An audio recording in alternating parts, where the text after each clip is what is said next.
Seeing clients. Brands? I'm still seeing Well, clients. I should make an appointment with you. If you want. If you want, come easy. I'm too crazy. You could. Oh, man, you don't know. Hey, everybody. Welcome. You have fun with me, though. Hey, everybody. You have fun with me. And I guess the thing that I've been doing is. That's great.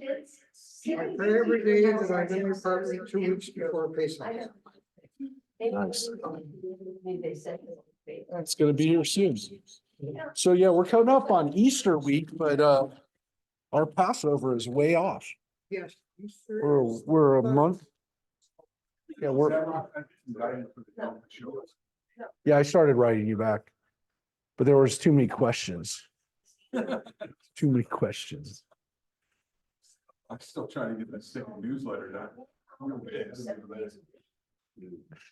But I'll talk to you about it after, because we'll count how many we have.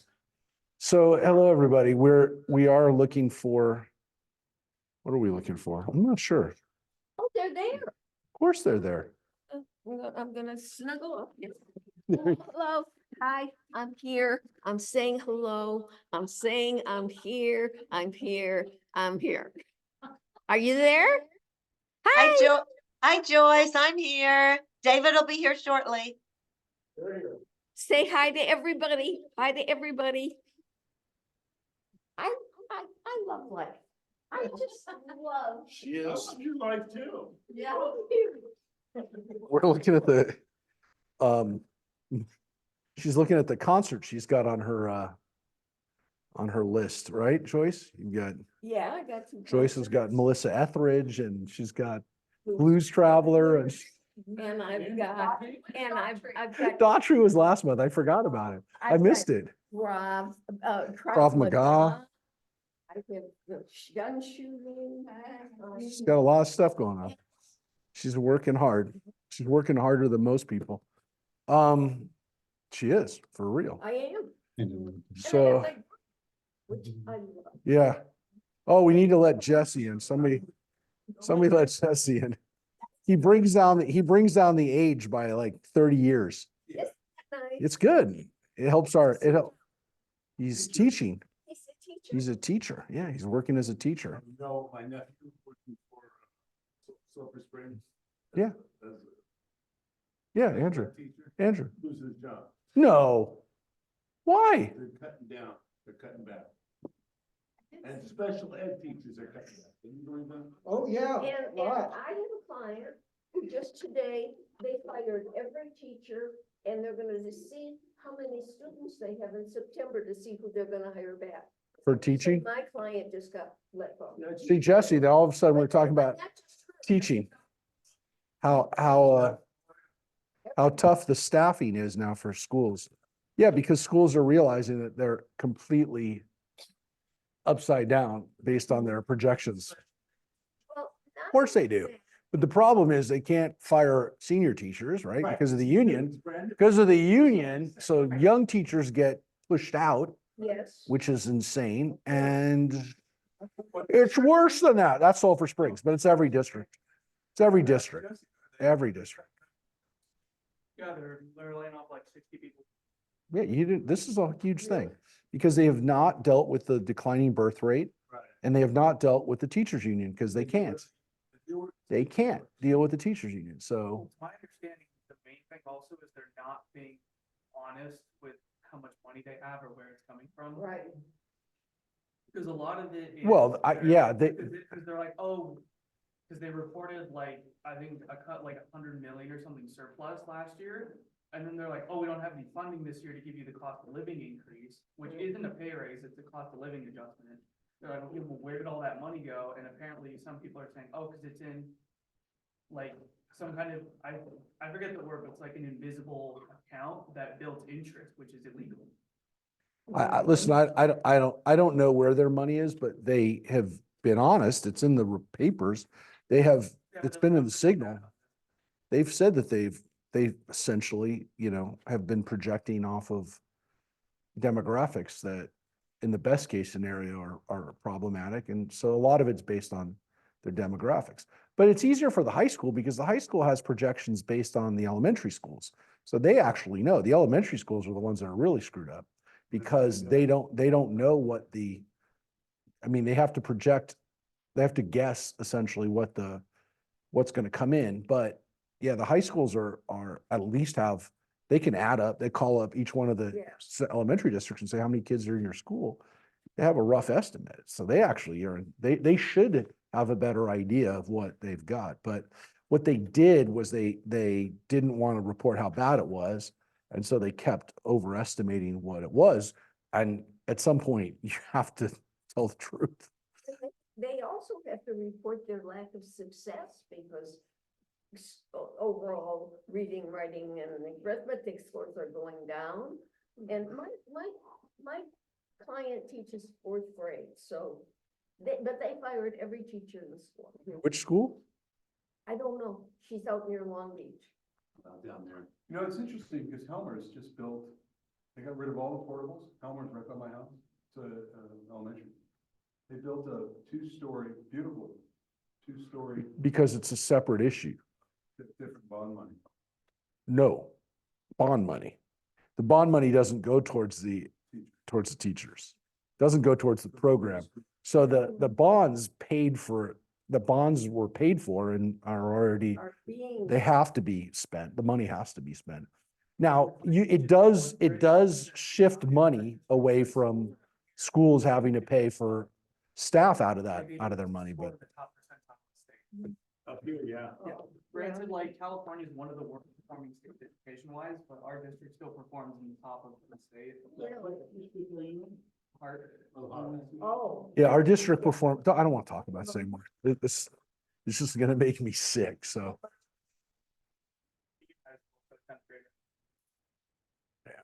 Yes, Santa Clarita is good compared to everything else, but that's like saying, Yeah. it's not something you want to brag about. Well, you compare it to LA. Yeah. Obviously. Or our state.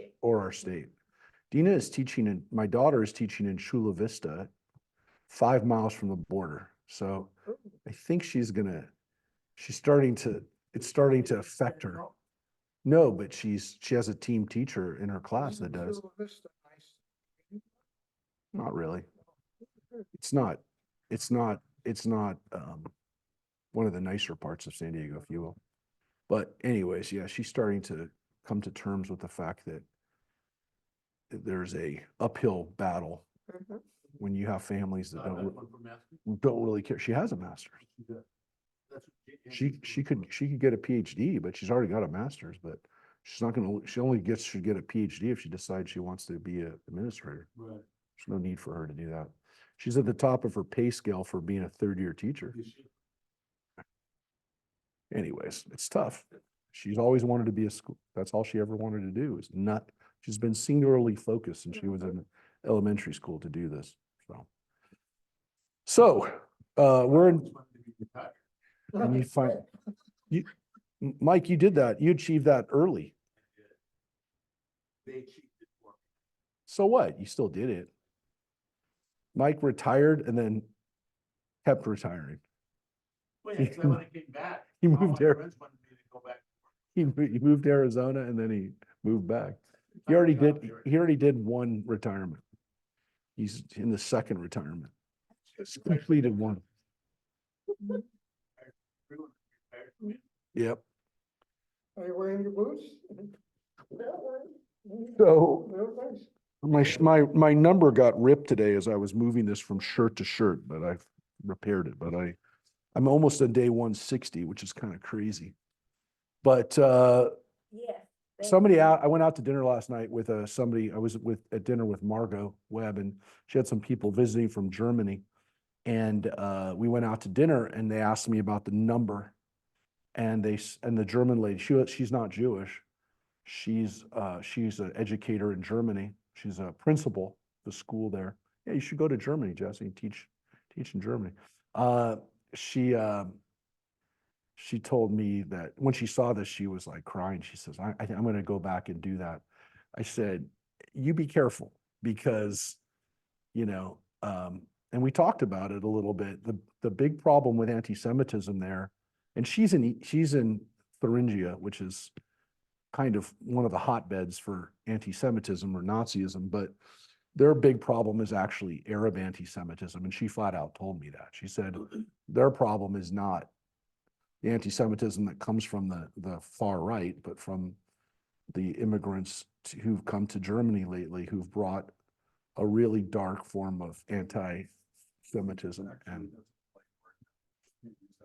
what? Jew hatred. I know. Start using Jew hatred. So we talked about that, and she said, absolutely. She said the Jew hatred from the Arab Muslim community is much, yes. But Germany had a different issue, which was it's where Nazism started. So for them, they had this issue of ironically, they let a lot of immigrants come into the country because of their guilt for the Holocaust. And so the irony is that these people hate Jews more than the Germans do. Right. And they've said that. I mean, the Germans have told me that. This woman's grandparents were Nazis. We talked about that too. But, she has a much different feeling and now she's dealing with this. But it's going to have repercussions. I mean, in Europe, it's creating strange alliances with the far right parties in France, like saying there's been a horrible situation with Jew hatred and they have a huge Islamic community in France that has created more Jews moving to the far right in Le Pen's party in France. And then in Holland, you might have heard just today, they're having a new government is being formed with the far right, pretty anti-Muslim party, which is going to probably be taking power, which is good for the Jewish community, but it's a bad no, Holland is they're coming to terms right now with what's been their immigration policy. And they're far right on far left on some things, but they don't like to see what's happening to their country. So this has literally just happened today with their elections and here, I'll just show you.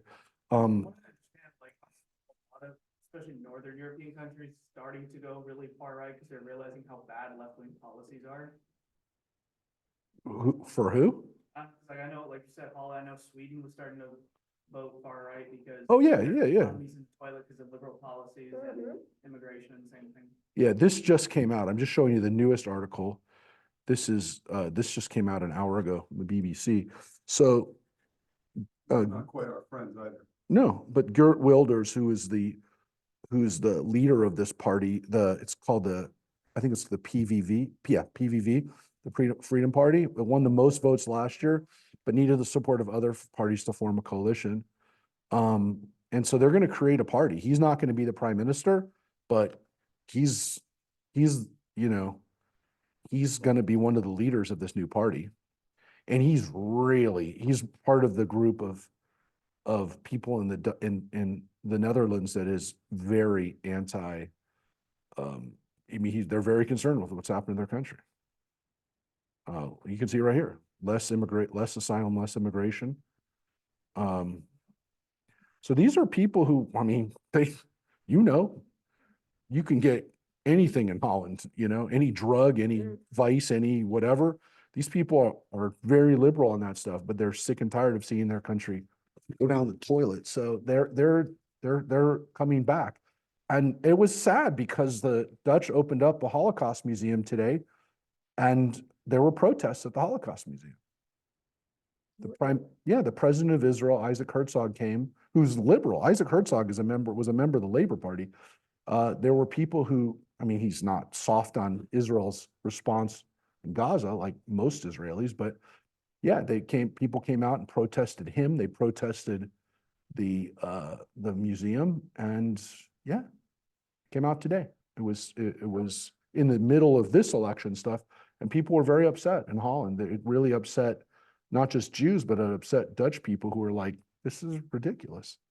So yeah, there's definitely almost every day some story like that and today there was two stories from Holland that kind of grabbed my attention. So let's take a look at where we left off last week. We're in chapter 5. We just started chapter 5 of Pirke Avot. And technically, this is the last chapter of Pirke Avot. There's a 6th chapter, which was an addition. So there's a 6th chapter. But that 6th chapter was kind of like an add-on.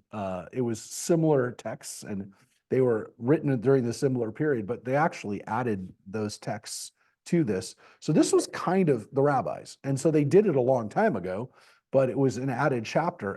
And it was appropriate to put it where it was. And part of the reason why they put it is that Pirke Avot is traditionally read between Passover and Shavuot. So some synagogues will read a chapter a week during the 6 Shabbatot between Passover and Shavuot. There's 7 weeks, but there's 6 Shabbos between them. And so each week, and then concluding on the Shabbat, they'd read a section. Well, if there are only 5 sections, then you wouldn't have that 6th section. So they needed the 6th section. And that's probably, part of why it was added, but it was also added because those sections in section 6 that we'll get to probably next week or the week after, those sections are similar. They're from a similar period, and they're similar types of texts, which kind of promote and remind us of why we study Torah, which is why Shavuot, the holiday where we receive the Torah, we celebrate receiving the Torah at Mount Sinai, was a perfect way to kind of culminate the study of Pirke Avot. John, you were saying something? No. All right.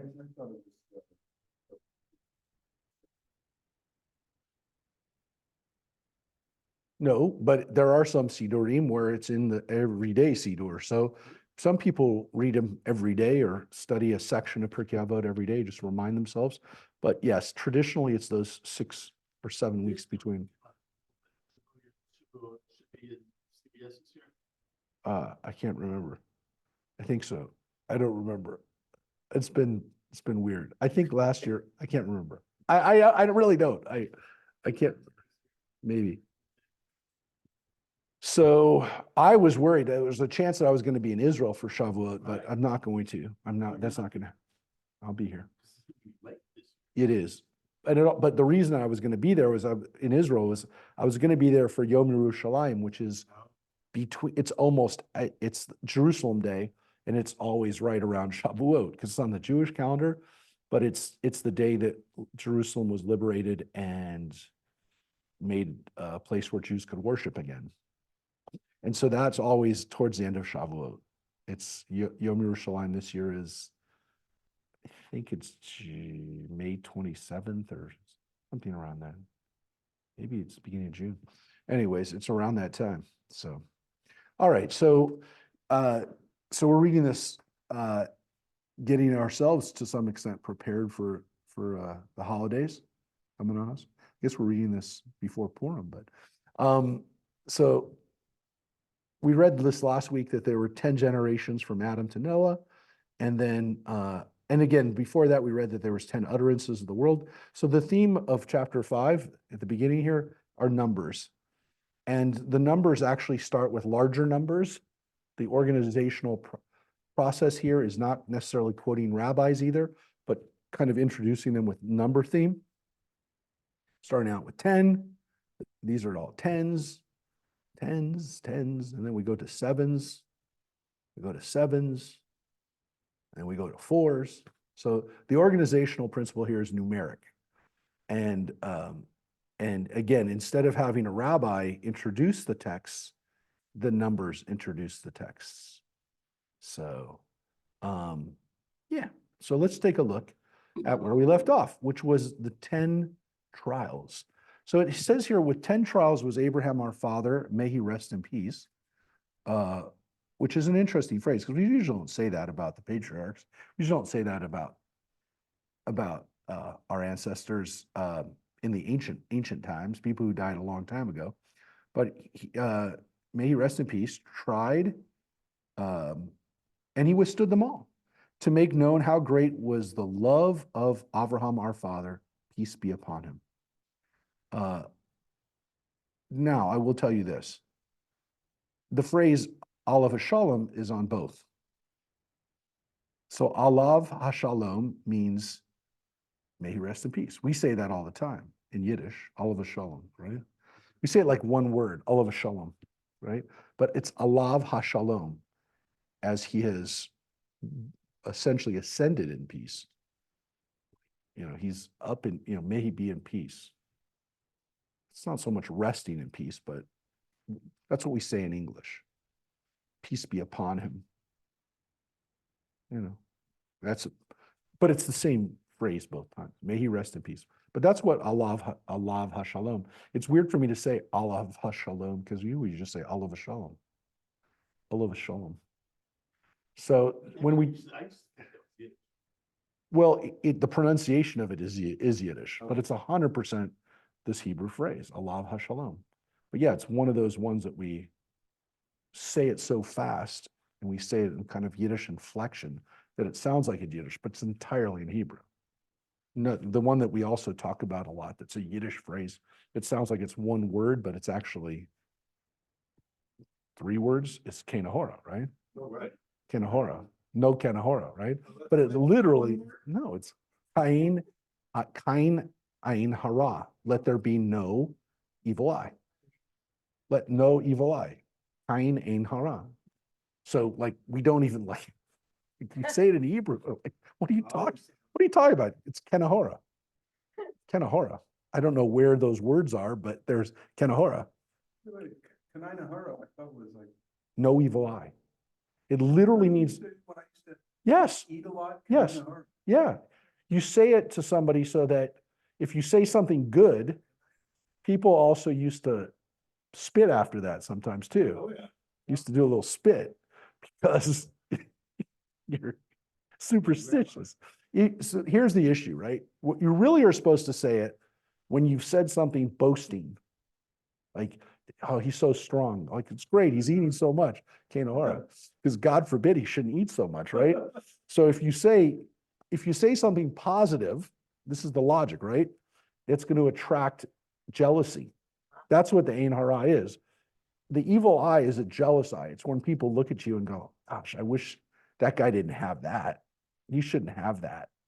And then the feeling was, maybe they're going to take it away. Well, no, the Larry David eye is, I don't trust you. Yeah. Larry David is like, I'm trying to see if I can catch his lie, his tell. But no, the evil eye in Judaism is if you said something that would attract the evil eye, you realize, oh, no, I don't want any evil eye. So you're supposed to say Kenahora. You know, like, my family's doing so well, Kenahora, you know? So you got to say that after that. Otherwise, jealousy. So it's all about jealousy and creating that. It's really interesting though that people have that idea.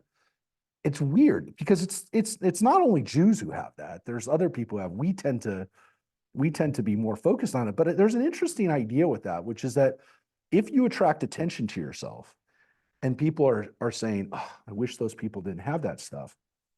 The idea is it causes an energy, right, that will hurt you.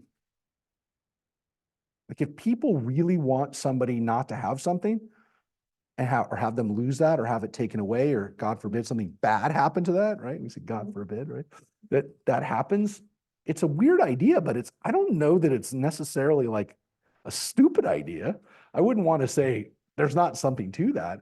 Because if people do give off positive and negative energy, you don't want people's negative energy. I don't want their negative energy on me. I want their jealousy. I hope he loses that, right? You know, so you gotta be careful. And that's why a lot of people, again, in kind of like, I don't want to say more superstitious, more observant communities, more closer to the way we used to be, will be very careful about boasting about stuff for that reason. And also like attracting attention. I don't want to drive a flashy car because I just said that, by the way, but I just said that, but there are people besides me who don't drive flashy cars. What? No, I'm just, you don't want to bring attention to yourself. Yeah. there are people, I know rabbis who have fancy cars, and I'm like, he looks goofy anyways. But yeah, there's one person in particular, and he's very successful, and he has a really fancy car. And like, every time I see him drive away, I'm like, Kanahora, man. Kanahora. Well, I think if you have a classic car, maybe, but if you have like the most expensive car. What, like a Bentley? No, this guy had a Lambo. A Lambo? Yeah. Rabbi drove a Lambo? And I think he had other cars too. Sure. Yeah. So anyways, cars are not my thing. Anyways. It's not an issue, but yeah, you don't want to get the Ein Hara. Anyways, back to the text. Also, this idea of saying, may he rest in peace. What's interesting about it for Abraham, I will point out, is that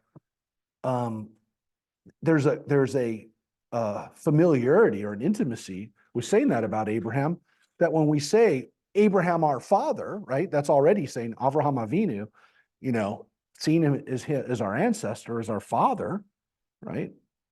Not even saying ancestor, our father, Avraham. And to say, and by the way, Muslims say the same thing, right? Peace be unto him. They use that phrase. You'll see it in Islamic texts. They'll just write TBUH after something. That means peace be unto him. So they use a similar phrase they took from us, which is, again, Allah HaShalom, may he rest in peace, or let him be at peace. But there's a familiarity with this person that we say. And we also say Zichrono Livracha, may they be a blessing. But we tend to do that a little bit more for, I think, a little bit for people that we don't necessarily know as well. I think it's a little bit less intimate than to say Allah v'shalom.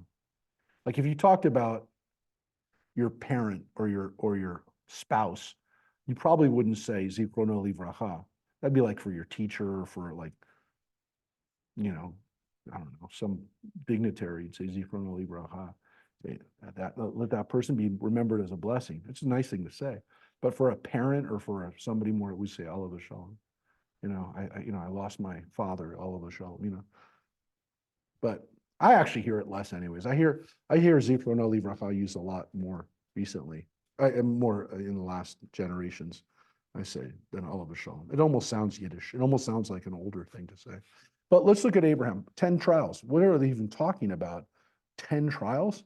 Well, what's interesting about this is that there's midrash on this, which is see one of the English ones.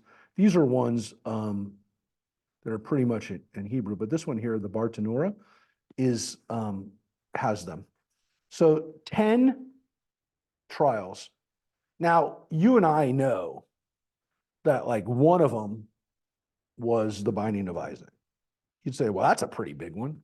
Being told by God, you have to bind your son up. But the most obvious one before that was get out of your land and go to the land that I'll tell you. Now, that's not necessarily a trial or a test, but it's not an easy thing to do. But where are the other ones? So here are the other ones. The first one is not in the Bible at all. It says in Ur Kasdim, which was where Abraham was born, it says that Nimrod cast him into a fiery furnace. That is not in the Bible, but there is a very popular midrash, and there's different versions of it, and there's different references to it in other places, that Abraham survived a trial when he was a young guy. That the king Nimrod, who's mentioned in the book of Genesis as a great hunter, and as there's a lot of midrash about Nimrod, because we don't really hear about him after that, but he must have been known. And some of these legends about Nimrod were also like floating around the ancient Near East. And he was in the Bible, he's mentioned in the Bible. And so the rabbis like this idea that Nimrod and Abraham actually had a connection, that there was a connection between them. And so this great king Nimrod, who is like almost mythic, again, has superpowers. He has, according to the myths, the midrash, he has a cloak that he got from Adam, which is like a cloak of power and a cloak of invisibility or a cloak of strength. He can't be killed as long as he's wearing this cloak. There's all these legends about Nimrod, and that he gets a report that there's going to be a leader that's going to be born who's going to take away power from him. And sure enough, it's Abraham. Of course, there's a similar set of midrashim about Moses. There's also later on for Christianity, similar midrashim about Jesus, but these myths about a child born who's going to take away your power. Well, Nimrod throws him, this baby Abraham, he throws him into a pit and he survives, a fiery pit, a pit on fire, an oven. So that's his first survival. It's not in the Bible, but the midrash was so well known that the rabbis referenced it like everybody knows it. Now it's considered his first trial. The second trial is get out from your land, Lech Lecha, the beginning of chapter 12, the first time we meet Abraham. The third was, it tells us that there was a famine. So it tells us that 9 verses later. And after that, of course, Abraham goes down to Egypt. He goes down to Egypt. And what happens when he goes down to Egypt? The woman was taken to the house of Pharaoh. Sarah got taken away from him. That's in the Bible. It's a very weird story. And I don't know what to say other than it's in the Bible. That's not a midrash. That for a while, Sarah lived with Pharaoh until a plague broke out on Pharaoh's house, and then he let her go when he realized that he had taken the wife. Why? Because Abraham told him that it was his sister to save his life, to save her life. There's a midrash that he didn't lie. That's right, that he actually had the same father. They were half brother and sister, which somewhat is less creepy than lying. I don't know, but that's the midrash. But it is in the Bible. So that one is in the Bible. It's 12:15. The next one is also in the Bible, but there isn't really a great description of exactly how it happened, but it is in the Bible, and it's a fairly long story, which is the story of the War of the Kings, which is a story of Abraham rescuing Lot when Lot was taken hostage in a battle where Eastern kings come and make war against the kings of Sodom and Gomorrah, and Abraham essentially comes to their aid too. It's the king at the battle of the 4 kings versus the 5 kings, and the 4 kings from the east invade, and then there's a war, and so that's in the Bible. That's in the book of Genesis, and Abraham shows himself to be an able warrior, doesn't take any bounty or anything. He doesn't want to have anything from these kings of Sodom and Gomorrah, assumedly because they're bad, and he knows they're bad. But it's an interesting story. So that's another thing that Abraham does. The 6th is the stand between the pieces, where he's shown the subjugation of his descendants by the nations. This is the covenant that God makes with Abraham when he comes back to the land, and he shows him that his descendants will be numerous. It's a repetition of what happens in chapter 12. But here God really says, your descendants are going to be amazingly numerous, but they are going to spend time as slaves in Egypt. So Abraham knew that. We actually read that in Genesis, that it's like a destiny for him. So Abraham learned that, and according to Midrash, he didn't just learn about the subjugation of Egypt. He learned about the Crusades and the Inquisition and the destruction of Jerusalem and the Holocaust, and he learned about everything.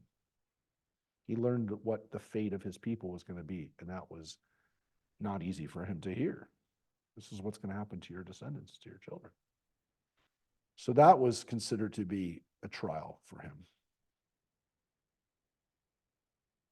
And then the next was his circumcision.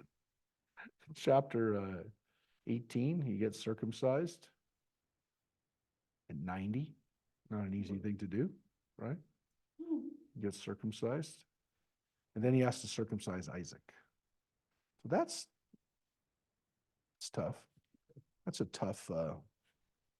a tough scene.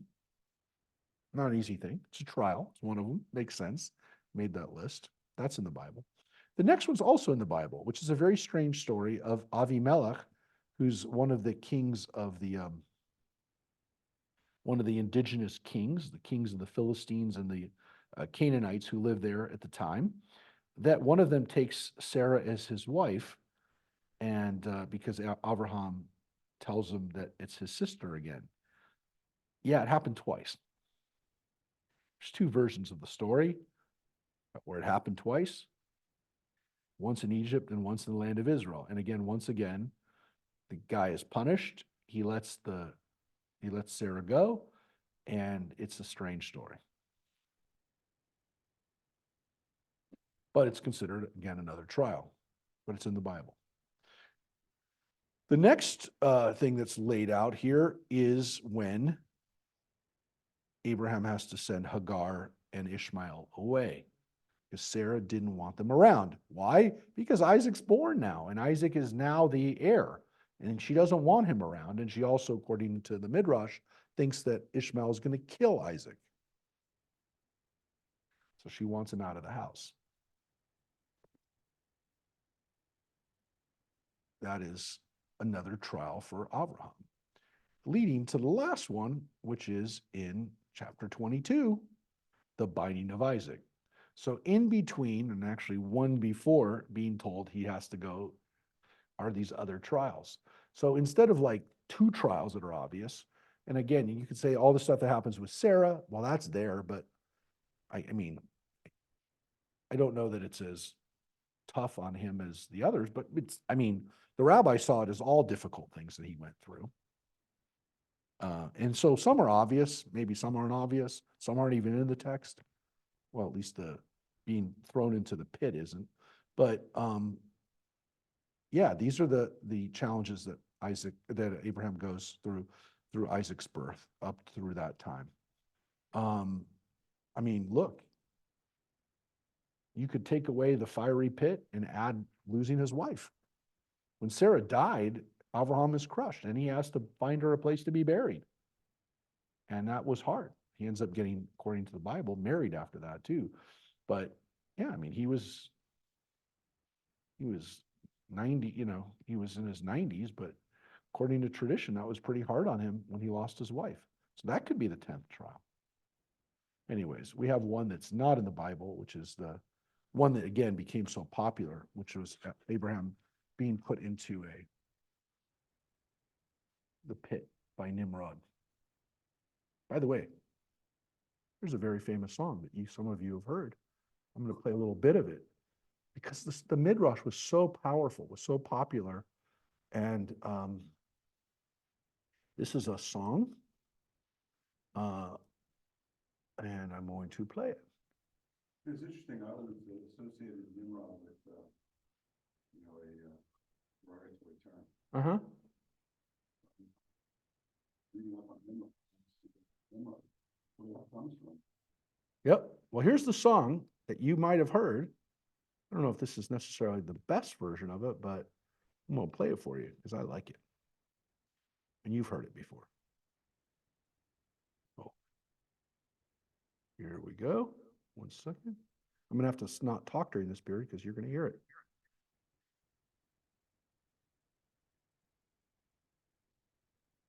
Some of my favorite Sephardic songs.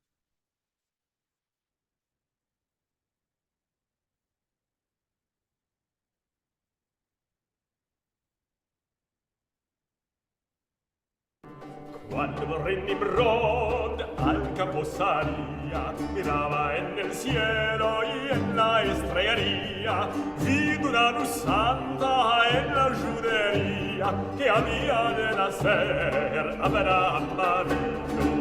Abraham Avinu, Padre querido, Padre bendito, luz de Israel. Abraham Avinu, Padre querido, Padre bendito, luz de Israel. La mujer de Terach. So that is the song. Ooh. That's Avraham Avinu. And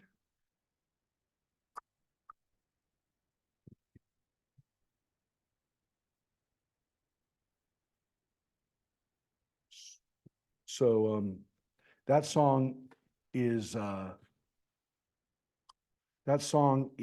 sung is one of the most popular Sephardic tunes, and the song in Ladino basically says that Nimrod was going through the Jewish quarter to find Avraham to arrest him, and he goes through the Juderia to the Jewish ghetto to do it. And what's interesting, of course, is that it reflects the Sephardic history of living in the Jewish quarter in Spain, and the ooh, gotta get off.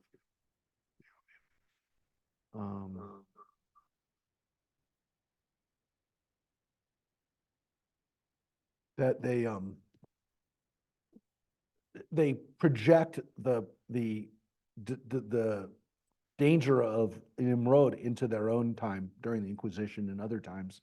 They wrote that song, but so Nimrod becomes like the people that are chasing them during the Inquisition.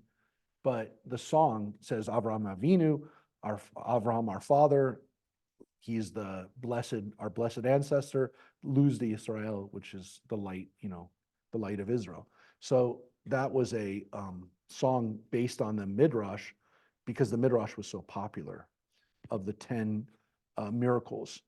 What I also think is interesting is that this story of Avraham's 10 trials, literally written out in the Midrash as look what Avraham had to go through, kind of is a foreshadow of what the Jewish people, trials that the Jewish people have to go through. And I also think that it is interesting because when this was written, there was also a very popular set of myths that were called, I'll just pop it up here for you to see, the labors of Hercules. And so Hercules has to go through 10 trials. And so sometimes it's 12 labors, sometimes it's 10, but again, these famous ones of the Nemean lion, killing the Hydra, the boar, all these different things. These were the trials of Hercules, which were similar to what Abraham has to go through as well. I mean, they're not the same, but they're similar kind of thing, that this is the way a hero proves his worthiness, by going through not one, not two, but 10 or more trials as a way of showing their heroism.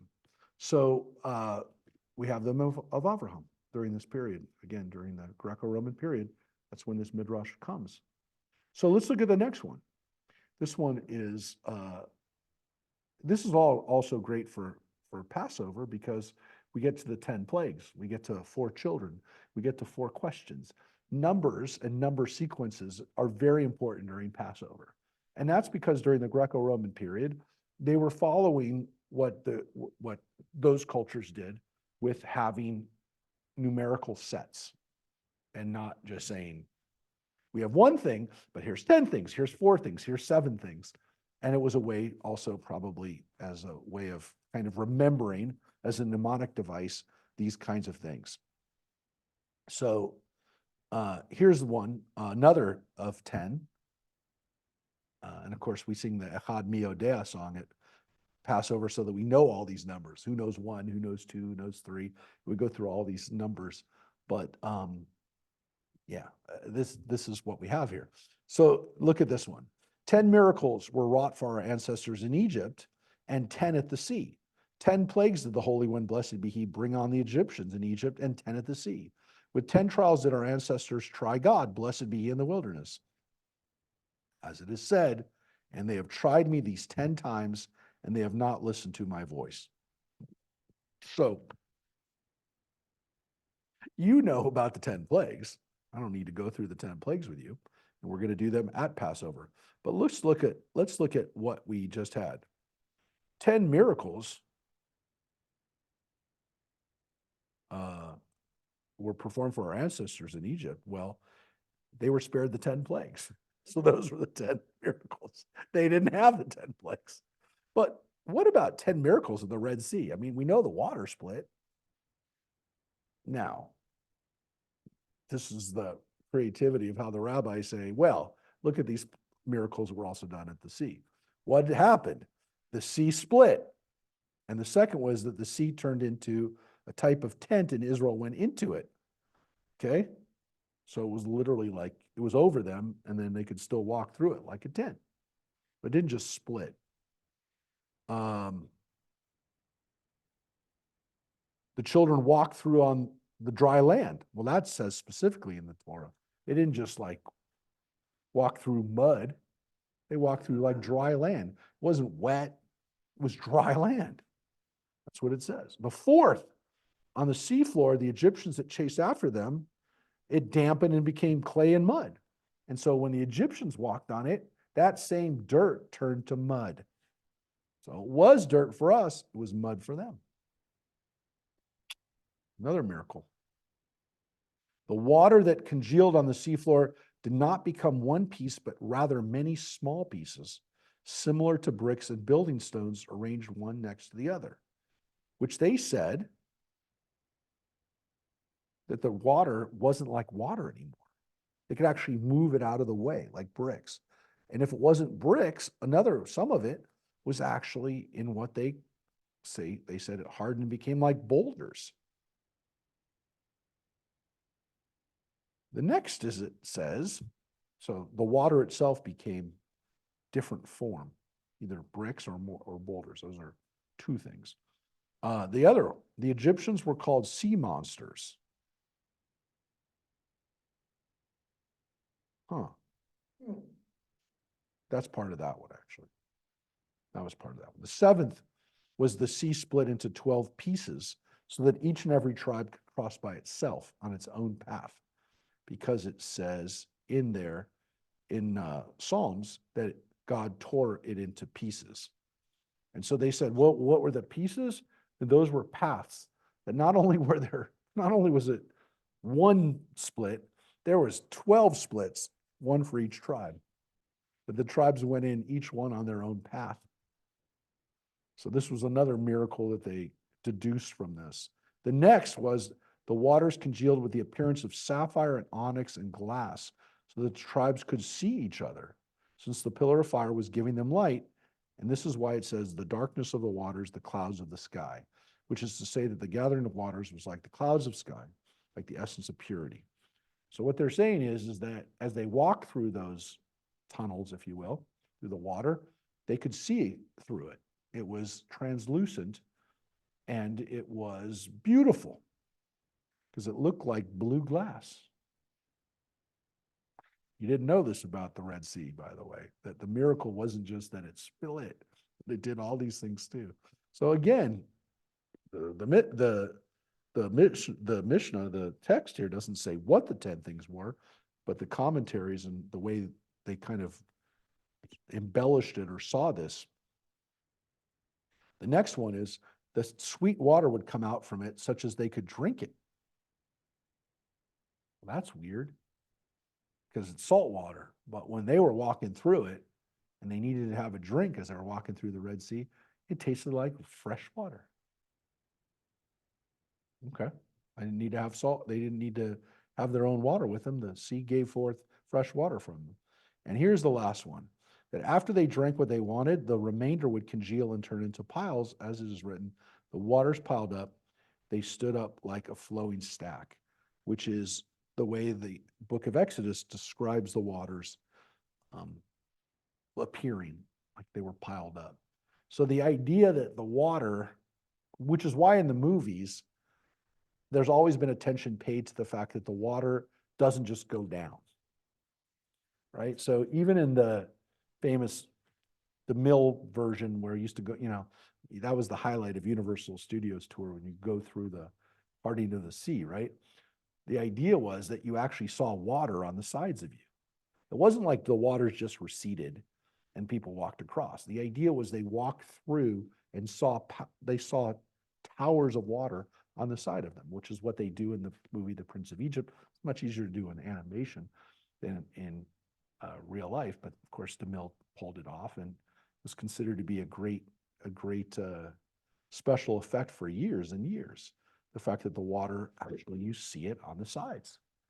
So this was really important in the Midrash. It was really important in the movies because it was based on those Midrashim, but the Midrash is actually much more detailed than even you may have thought.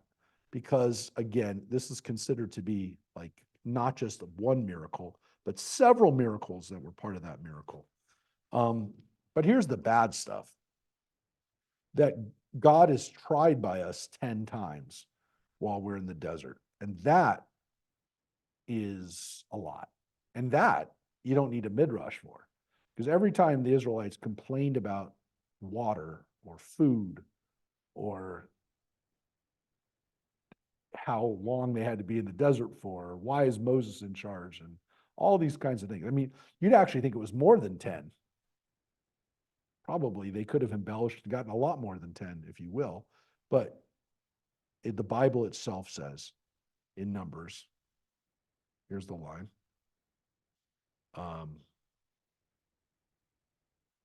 The translation here it's right here in chapter 14, verse 22. And who have tried me these many times have disobeyed me. And if you look at the note, literally it's 10. So it says Eser Pa'amim. So it says in Numbers, it's 10 times. Again, you make the argument it's more than 10, but it's at least 10. So these are the bad things that God tried us, that God was really fed up with us. Yeah. So that's the bad part of it. So let's take a look at this one. It's a 10, which we talked about a little bit. I told you last week we were going to get to this one. These are 10 wonders that were done for us at the Beit HaMidrash, the holy house, right? Our temple in Jerusalem. So here's what was done. 10 wonders were wrought for our ancestors at the temple. And they actually used the term Beit HaMikdash right there. No woman miscarried from the odor of the sacred flesh. Well, that's good. Which tells you that sometimes women did. Ooh. The sacred flesh never became putrid. No fly was ever seen in the slaughterhouse. Now that seems crazy, but that's what it says. That's a miracle. No omission occurred on the high priest on the Day of Atonement. Yeah. Yes. The fact that they're actually saying slaughterhouse, right, is something we discussed long ago. I Mhm. popped it up, I said it's something before we even started studying. Yeah. There's nothing, the tabernacle is nothing more than slaughterhouse. Yeah. Well, there definitely was an area where it uses the word hasir right here. It's below Hisriach Basar Hakodesh. No, that's not it. Here. No. Yeah, here, 1 second. Yeah, it's right here. Below near as Zavuv, which is a fly or a bee, but something buzzing. Beit Hamit Bachim. So Beit Hamit Bachim is the slaughterhouse. That's what it was called. Now, they're talking about. So that's different. That's outside of the temple, but it's in the temple precinct. It's not at the altar itself, but it was a kitchen. It was a preparation area. And it says that there was no bugs in that area. In Jerusalem. Yeah, this was in the, This wasn't the 48. no, it says literally in the Beit HaMikdash. So it's in the temple in Jerusalem. It doesn't say in the desert. First one or second? The assumption here is it's the first. Well, let's take a look. Let's read the whole thing. So it says no fly was ever seen in the slaughterhouse, Zavav, which by the way is an onomatopoeia. That's why Zavav is the name, is the sound that it makes as it's flying around you. So it's, by the way, the word Baal Zavav means Lord of the Flies, which is one of the names for the devil, but it's actually literally one of the Baals was the Lord of the Fly, which of course then became the book, Lord of the Flies. Obviously, that's how people know it, but the name Beelzebub or Baal-Zebub is Lord of the Flies. So no fly was ever seen in the slaughterhouse. No omission occurred to the high priest on the Day of Atonement. Well, that's good because he would not have been able to be the priest if he had the omission. And so the high priest couldn't do his job on Yom Kippur. Thank God that didn't happen. The rains did not extinguish the fire of the woodpile. The wind did not prevail against the column of smoke. No defect was found in the omer or in the 2 loaves or in the showbread. That's all the bread stuff that's brought in into the temple. No people stood pressed together, yet bowed down and had room enough. Never did a serpent or scorpion harm anyone in Jerusalem. And no man said to his fellow, the place is too congested for me to lodge overnight in Jerusalem. So nobody ever said, I don't have a place in Jerusalem. Now, the assumption is that this is about the first temple. And by the time of the second temple, they knew that this was not the temple that they had. There was way too many people. That's why you have Jesus's family sleeping in a barn, because there was no places to stay by then. But there were a lot more Jews by that period than there would have been in the first temple. So this was probably, again, people projecting 600 years earlier what it was like for them at the temple. So again, technically speaking, this could have been written during the time of the second temple. When the second temple was there, at the very least, it was written maybe 60 or 70 years after the temple was destroyed. So the idea, because again, the terminus for this, the latest date that this could have been was from 200. So maybe 100 years after the temple was destroyed. But they're most likely projecting back, right, to their memories or to the legends of what happened 600 years ago. But there was no way that at the time, during their time, and again, they say La Avotenu B'Beit HaMikdash. Now, they would have referred to the temple during their time as the Beit HaMikdash. It's not like they called it something different. They called it the Beit HaMikdash. I don't think they would have, they're not, but they're saying to their ancestors. Right. So they clearly are talking. Again, they could say, well, maybe it's no, it's probably 500 or 600 years ago. It's the first temple. And so all of this stuff they were still trying to do, but I think all these things they're saying are like, we have to deal with these things now. Our ancestors didn't deal with them. We deal with serpents and scorpions now. They didn't have to. So they understood that their temple was different than the first temple. And one of the main things that they did was this column of smoke to them was a column of smoke that was God. That God was in that column of smoke all the time. They didn't have that column of smoke. And they knew that. And they were honest about it. They didn't say they had it. They did believe that God's presence was in Jerusalem during their time. They did feel that when the temple was destroyed, that they lost something of God's presence. But they also understood that God's presence was there in a different way in the first temple. And they also knew that that first temple, at least at some point, we believed, they believed, they knew, we hope, that the ark was there, that the Ark of the Covenant was in that temple. So, yeah, there was stuff in there that our ancestors believed made that a different kind of temple. Again, it's not like they didn't believe their temple was beautiful and was great, but it was kind of like, it's not quite the way it used to be. And this kind of tells us that.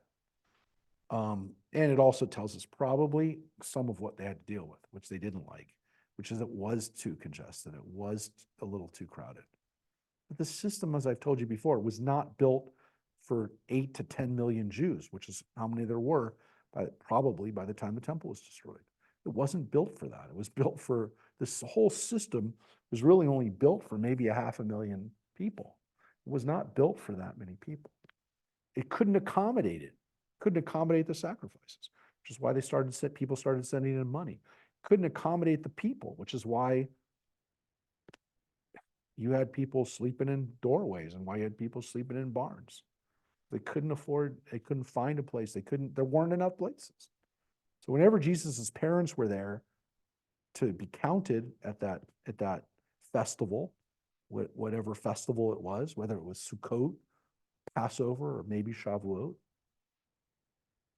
it wasn't December, it was April, or maybe June, or maybe September, maybe October. But whatever that festival would have been, there wasn't enough place for people, and it was too crowded, and it was too congested, and people didn't dig it. I'm sure they didn't, because the system wasn't built for that. It wasn't built for that many people. Also wasn't built for people that lived all over the place either. People who lived in Egypt, the people who lived in Rome, and people who lived in Spain couldn't come. So that's the temple. A little one about the temple. The projection there of what their ancestors had that they didn't have. Let's look at this one. This one's one of my favorite ones. I love this one because this one is like the basis of so much midrash. 10 things were created on the eve of Sabbath at twilight, and these are they: the mouth of the earth, the mouth of the well, the mouth of the donkey. So all three of those are mouths, right? It says Pi haaretz, Pi be'er, Pi aton. We'll get back to that. The mouth of the donkey, the rainbow, the manna, the staff of Moses, the shamir, the letters, the writing, and the tablets. And some also say the demons, the grave of Moses, the ram of Avraham, our father, right? Avraham Avinu. And some say also the tongs made with tongs. What is going on here? What is this? 10 things were created on the eve of Shabbat at twilight. The first Shabbat? The very first Shabbat. This is an interesting midrash, or opening to midrash, lots of midrash, but it's an interesting idea that our ancestors had, which is the very, very last thing that God created, literally at the last moment, just snuck it in there, right? Are things that defied rational explanation. This is where the rabbis begin to start saying, well, what do we do with these things that are mentioned in the Bible that don't make sense, that aren't things that can be explained by science? And so they came up with this concept that at the very last moment of creation, God created things only to be used one time. They're miraculous things. They're things that have a purpose in the divine plan. And so God created them, but they're not normal things. They go outside the realm of what is the normal set of creation. Because what the rabbis are doing here is they're actually showing us that they're starting to come into contact with Greco-Roman ideas, which are God doesn't do these kinds of things. God doesn't mess with things. God made the world. It's a very kind of like Aristotelian kind of teaching. So Aristotle by this point was pretty well known. But this idea that God makes these things, but they're not like, it's all rational. It all can be explained. There's a place for everything. But here we have these stories in the Bible that like they defy rational explanation. So the rabbis did something really creative. They came up with an idea that God created them, indeed created them, but he created them as part of creation, as an act of creation, because he did it ahead of time. So when we talk about God, the watchmaker who makes the watch, right, and sets it all in motion, he did that too. He put these pieces into the system so that they were there for us when we needed them. So this allows for people to say, well, God doesn't act in a supernatural way. God didn't just throw that in there. God made it, and he made it as part of creation. So when people said, did God create this? Yeah, God created it. Well, then is God going to create something else? I don't know. God created these things when God created it, and that's why it's in the Bible. Because, yeah, you could say it's supernatural, but they essentially said it's not supernatural. It's part of the natural order. So it's not supernatural. Yeah, and it's the basis for so many other midrashim, which are, how do we place these things, or how do we explain the unexplainable?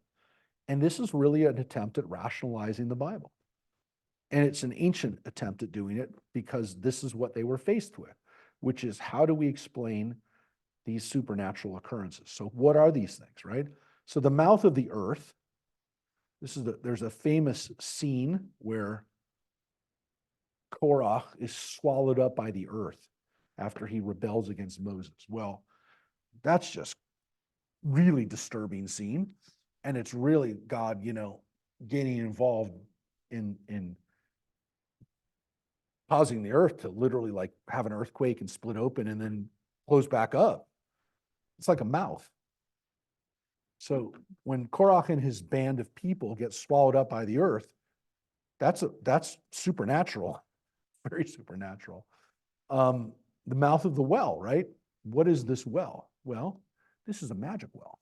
This is a well that we know about throughout the Midrash, which is the well of Miriam, which keeps the people watered while they're in the wilderness. That this well followed them along and was with them whenever they needed the water. And so when Miriam died, the well dried up and they didn't have water. Where is that? I know. It's mentioned in the Bible, in Numbers, that when she died, there's no water. Now, it doesn't say that there's a well with them all the time, but the well of Miriam became an important midrash because it says that Miriam, because she was a prophet in her own right and was doing miracles in her own right, what were her miracles? This well that went because of her, and the people had water. And then when she dies, there's no water. And so they connect those things, and it gives rise to this midrash. The midrash is important for us today because it explains why we need to recognize the role of women in our world, which is why we have a cup of Miriam now on our, many people have it on their Seder plate, on their Seder table, to remember the well of Miriam, the water of Miriam, the water of life, right? The water that takes care of us spiritually and physically, the water of Miriam, Miriam's cup. The well becomes, again, symbolized by that cup. The mouth of the donkey. Now, this one's a great one, right? Because here we get a donkey.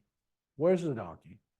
The donkey in the story of Balaam, right? When Balaam the prophet is writing to curse us, there's the famous story in Numbers where he's riding along on the donkey, and the donkey, he's hitting the donkey's not going where he wants, and the donkey sees this angel that's stopping him, and Balaam doesn't see it. And he keeps hitting the donkey, and finally the donkey turns around and says, "Why are you beating me?" Right? Well, the rabbis don't like that. The rabbis really don't like that. A lot of Jews, by the period of the Greco-Roman period, were embarrassed by that story. Now, we can see it as a humorous story of a guy beating a donkey, and he's supposed to be a prophet, and he doesn't see what's right in front of him. But the rabbis didn't. They don't like that. They don't like a talking donkey. Yeah.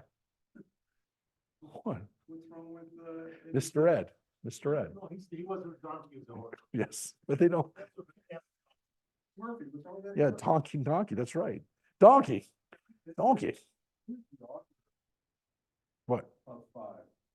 I don't see. Yeah, there's none of these. I said the organizing principle here is not what Rabbi said what. It's these teachings of numbers. So this is all numbers. We're going 10, 7, 4. We're going to get to it. So again, talking donkey, God created that mouth. God created that crazy donkey. He created it right at the beginning. What? How is it contextualized as that? It's bad because it goes against God's creation. God doesn't create talking donkeys. He created one. Created on the last moment of creation. But how would you even get to that conclusion? Because if the donkey spoke in Torah, then that's what happened. Like you wouldn't say, "Oh, God can't do that" if it's in God's own writing. Because the challenge for people was in the Greco-Roman period. I'm not talking about the Christian period. I'm not talking about, which it does then become a Christian issue too, because the Christians went through a phase of trying to explain the rational reasons for the Christian Bible. There was always that issue where people said, but science tells us that doesn't happen. So there's always this rational challenge. And I'm with you, Jesse. Doesn't make sense. so the rabbis dealt with it even before there was Christianity, which is Greco-Roman philosophers and followers of this teaching would say, that's stupid. That's a stupid story. That's a legend. And so the rabbi's response would be, yeah, but God created these things as part of creation. So he didn't, if you want to say God created and then stopped, fine. We're willing to accept that God stopped. Because by the way, we still have this argument. Why doesn't God do miracles today? So some would say, if there was something miraculous that happened, we could then classify it as, oh, that's one of those things that God created in the last minute of creation. And that still allows us to say, yeah, it was part of the package. God always created it. God created it. And when God stopped creating, yeah, God didn't do these things anymore. But the things that God created that are miraculous are here. And look how, you'll see how long these go for. So that's, Because technically these go beyond Moses. You'll see. so that's the Jewish interpretation is that God did everything in 6 days. and Or then stopped. when, however long the days are, which is again, an interpretation. Sure, Torah says But 6 yes, days, when it's none of done, them- but none of when them- it's done, right? It's done. God But didn't that make doesn't new stuff. move and manipulate things. That's not creation, that's moving. I guess, but for people who want to argue that God doesn't create new things now, that everything that is created was created at that, by that point. So, by the way, that also was every species ever created at that moment. I guess you could say the potential for all those.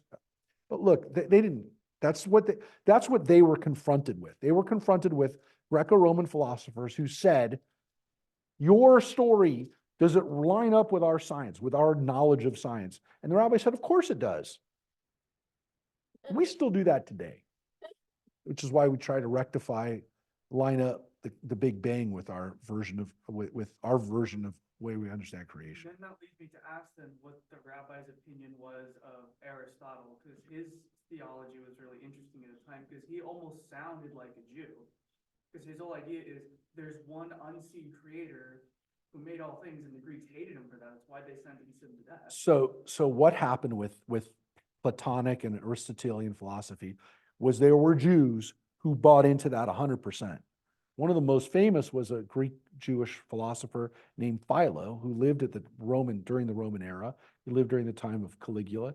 He actually went to see Caligula to argue on behalf of the Jews, because Caligula, who was nuts, wanted to have his statue in Jerusalem, and Philo went with some other Jews and said, you can't do that. You can't put your statue in the temple. That'll cause chaos. And Caligula, to his credit, backed off on doing that. But yeah, so Philo lived during the Roman period, but he lived in Alexandria. He spoke Greek. He wrote in Greek. We still have his writings because the church thought he was really cool too. But he was a Jew who believed in not so much Aristotelian, but Platonic philosophy.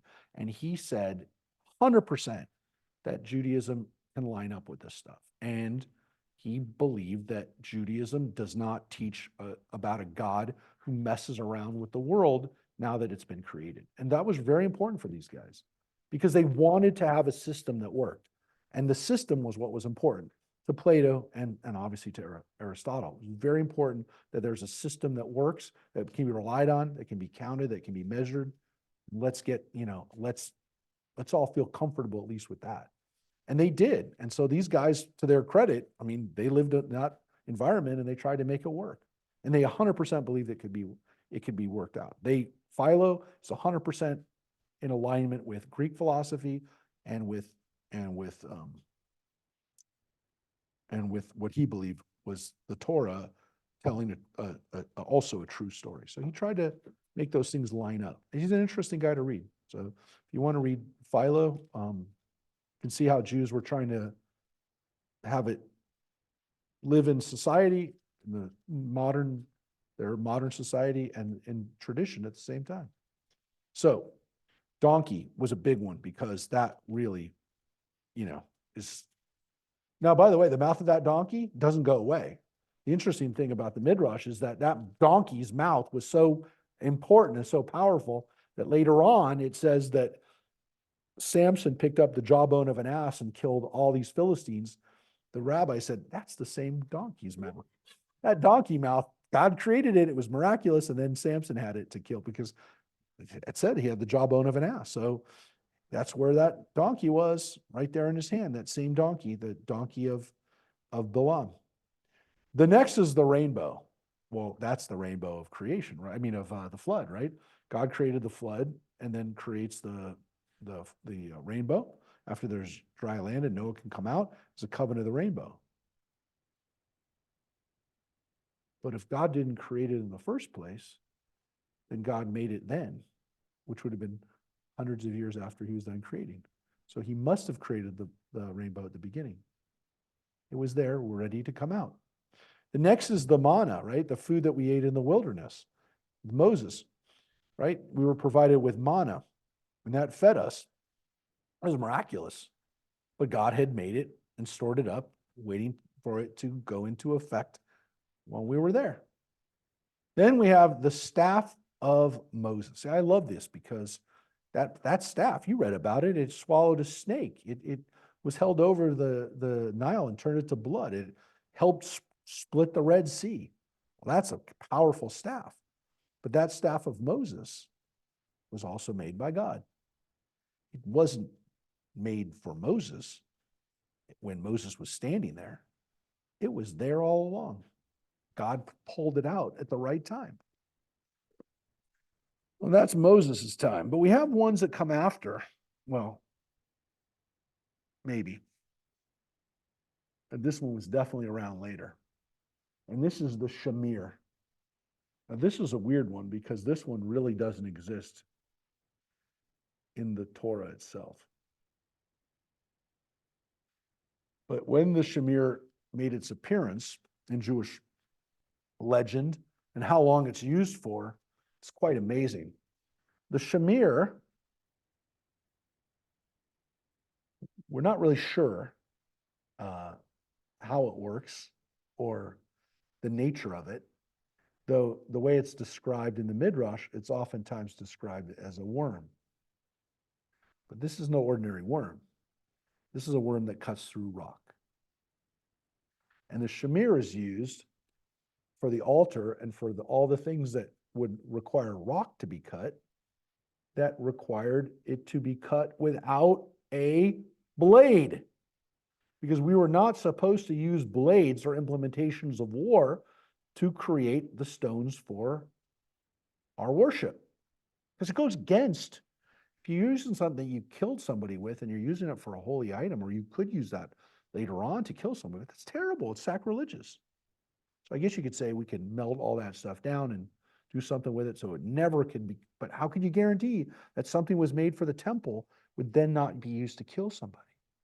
So the rabbis came up with this, well, I don't know if they came up with it, but they definitely used it, was this idea that there is a creature called the shamir, and its only purpose is to cut rock, and specifically the rock that was used for our altars and when we needed rock. So the shamir could be controlled by the people who are using it. I guess in modern interpretations, it's a laser. For the sake of argument, what about doing the opposite? Because you can't use weapons to build religious statues or religious objects. What about using religious objects as weapons? Well, I guess the stuff that you would make out of metal, but most of the stuff that was made for the temple was made out of gold and silver, which doesn't work as a weapon very well.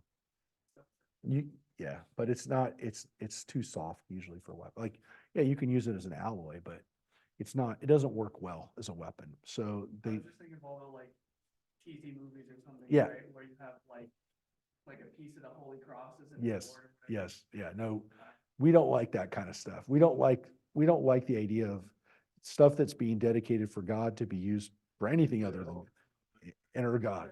Yeah, but you're right. In other traditions, silver crosses and silver things are used as weapons or as ways to protect people. The shamir, interestingly though, at least the imagination of it, was that it was a living thing, but not like something that like was not a normal living thing. It was supernatural. It was something that was protected and kept, and used during Moses' time, but also used later on when Solomon was building the temple. So the shamir, and one of the things Solomon could do was control the shamir because he could talk to animals. So he could tell the shamir what it needed to do, and the shamir would do it. So this is an interesting one because it's like, it's really not in the Bible, but in the Midrash, it answers everything, which is, how do you cut rock if you can't use a blade? So the shamir.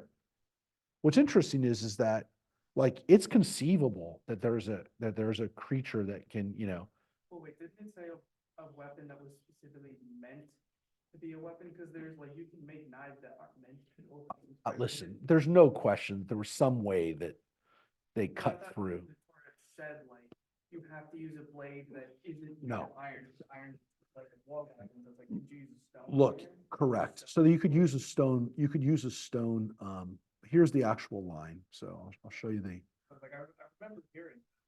no, I'll show you the actual line. So the line is pretty famous because it happens. It says, hold it. Here's the, did I put it up? Oh, yeah, I have it. So this is right after, it says, when you make for me an altar of stones, do not build it out of hewn stones, for by wielding your tool, you will profane them. So look, I mean, part of it is, oh, well, you picked up a stone and we used that stone. We didn't even cut it. But look, I mean, you'd have to have some kind of way of flattening the stones or making it so that they can, you can stack something together to make an altar. But again, you're not supposed to wield a tool against them, which assumedly, again, that tool, it doesn't say it, but it'd be used to kill somebody. So that's why we have that shamir. So that's the answer. It has very much article On the shamir, what is the, basically what you said. but is there anything, 'cause I love this stuff. Like when I was a kid, the idea that there was a shamir out there, somebody had this shamir was like, oh, that's God, one of God's like magic things. These are God's magic things, right? So here's the letters and the writing and the tablets. Now this all has to do with the writing of the Ten Commandments. Now, why is that there? Because it says that God wrote the Ten Commandments. But if God wrote the Ten Commandments and God created something, well, guess what? He did then. Those letters he created ready to go. That's what it was. Way back when, that the Torah was already written. Correct. Not only was the Torah written, but the Ten Commandments were written. They were ready to go. Created them already. Because again, this gets to this idea is, does God create stuff after creation? They don't like that idea. So they literally, because again, it gets to this idea that God wasn't really the watchmaker. That if God created a world that still needs fixing, for people who want a systematic idea that like, this is, look, it wasn't just Aristotle, it was Newton, it was like so many philosophers throughout time who've tried to come up with like, they want a system, right? You want a system that makes sense. If something doesn't fit the system, then it throws the whole thing out of whack. Then the whole thing is like, well, that's not part of the rule. So the rule is here. God made it. And then I don't have to, like, if I tell you God created it, then the story's over. But if you tell me that God created it yesterday, then I'm like, but wait, God's done creating. And if God wasn't done creating then are you telling me that God's going to create something else, which is going to destroy my system? I got a system. Nobody who has those systems wants to hear that. Like you and I, obviously, are a lot of people, we're okay with the fact that, like, you know, it's weird. We know way more than our ancestors did. But if somebody comes and tells you, oh, you know, everything that you thought about that is wrong, some of us will go, oh, okay. Like we're much more open. I mean, I know not everybody. I'm not saying everybody's open to new information, but we're pretty much open to new information. If somebody tells you that, oh, you thought that this was caused by that? Oh, no, it's not. It's caused by this. Then we go, oh, well, we didn't know. But we're not surprised by that anymore. Not so with our ancestors. Interestingly enough, even though they didn't know this stuff, they were like, yeah, but God created it, and that's what God does. God creates, God created, it's over, and now we move on.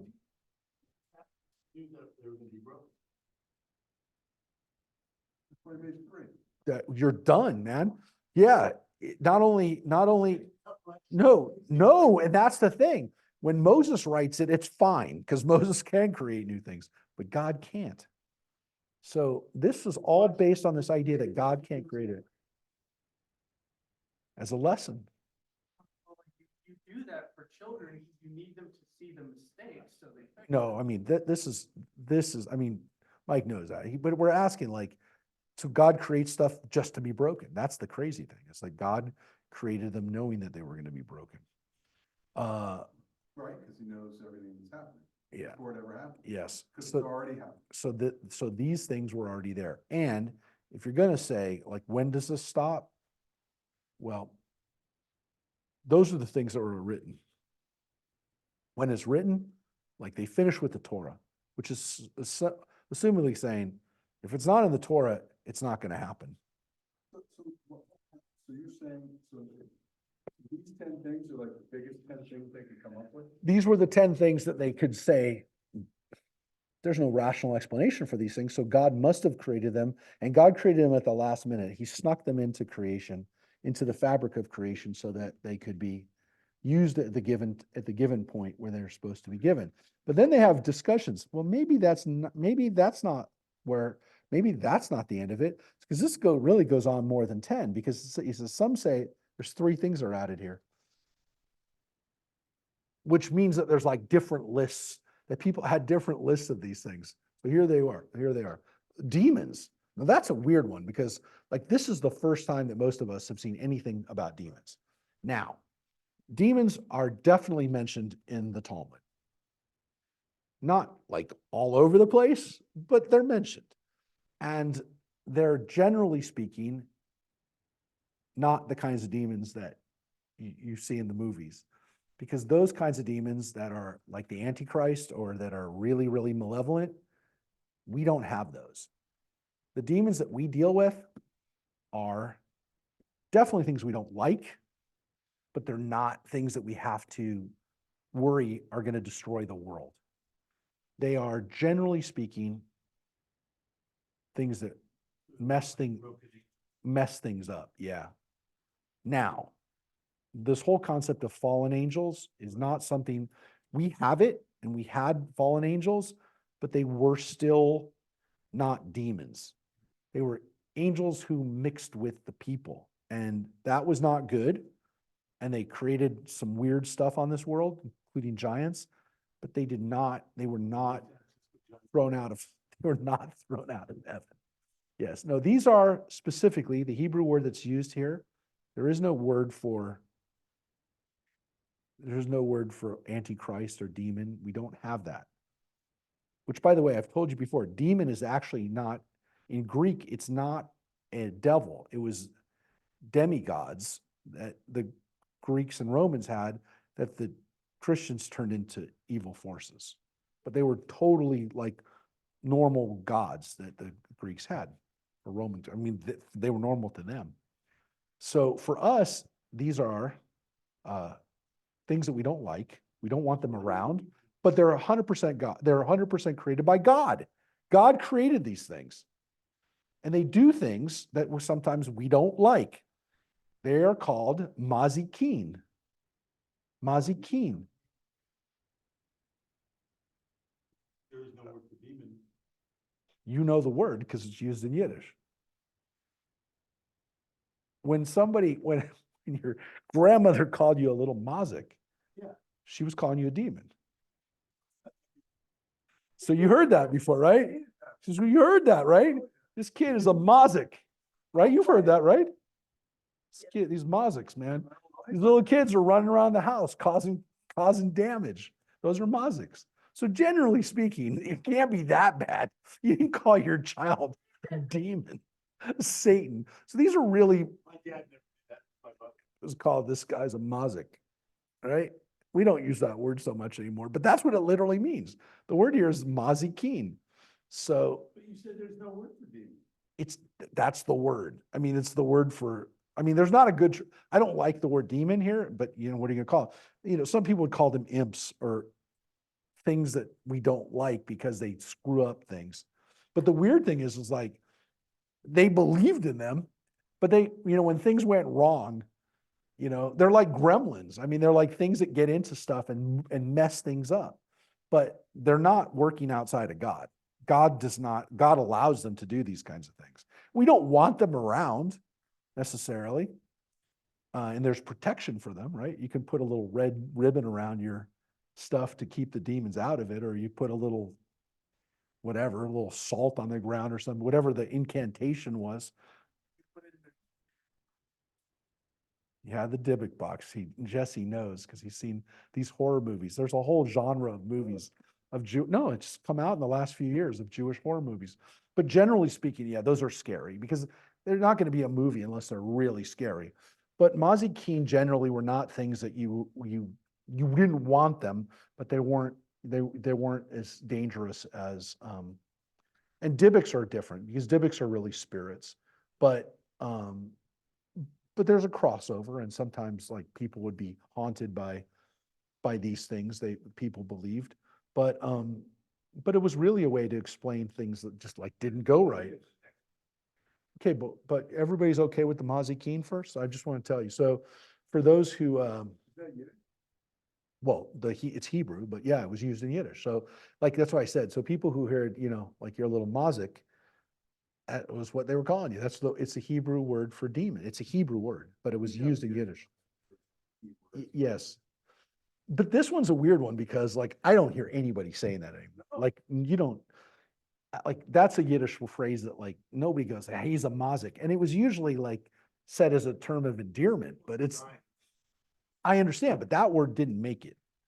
Like, think of all the Yiddish words. Schlep made it in English. I hear people who have not a shred of Jewishness in them say the word schlep. But anyway, so Mazikeen, for those who are fans of the show Lucifer that was on, what was last, I think, on Netflix, but his demon friend on that her name is Mazikeen. She's called Mazikeen. She's his head demon friend. She turns out to be good, but anyways, but yes, in our understanding of Mazikeen, it's not one. It's a plural, by the way. And again, you didn't want them, but it's not going to necessarily kill you to have them. But again, they're all working with God's permission to some extent. Okay. So the next one is the grave of Moses. And that's an interesting one because according to tradition, Moses's grave was, we don't know where it is. And so. But God buried him, so that's why it's there. Yeah.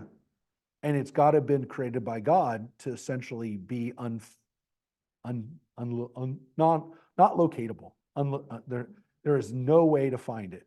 And the only way that kind of could be created is if God created it. So this unseen place on the earth where Moses is buried was created by God. Can't find it. Can't find it.